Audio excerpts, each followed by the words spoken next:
திமுக அமைச்சர்களுக்கு கலெக்ஷன் கரப்ஷனில்தான் அக்கறை என்று அதிமுக முன்னாள் அமைச்சர் செல்லூர் ராஜு சாடியுள்ளார்.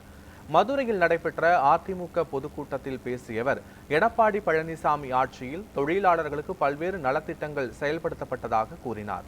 போலியான தேர்தல் வாக்குறுதிகளையும் ஆசை வார்த்தைகளையும் கூறி திமுக ஆட்சிக்கு வந்ததாக சாடிய செல்லூர் ராஜு, திமுக அமைச்சர்கள் என்றாலே கலெக்ஷன் கரப்ஷன் தான் என்று விமர்சித்தார். எடப்பாடி பழனிசாமி ஆட்சியில் உண்மையான விடியல் பிறக்கும் என்று அவர் கூறினார். ஒரு பொதுத்துறை நிறுவனம் தனியாருக்கு போக வேண்டியதை தடுத்து நிறுத்திய புரட்சி தலைவர் அம்மா என்பதை இந்த நேரத்தில் குறிப்பிட விரும்புகிறேன். அது மட்டுமல்ல, இன்றைக்கு நம்முடைய கட்சி அண்ணா திராவிட முன்னேற்ற கழகத்தில் தான் இங்கே தம்பி சக்தி விநாயகர் பாண்டி இருக்காரு, இன்னைக்கு மகாலிங்க இருக்காரு.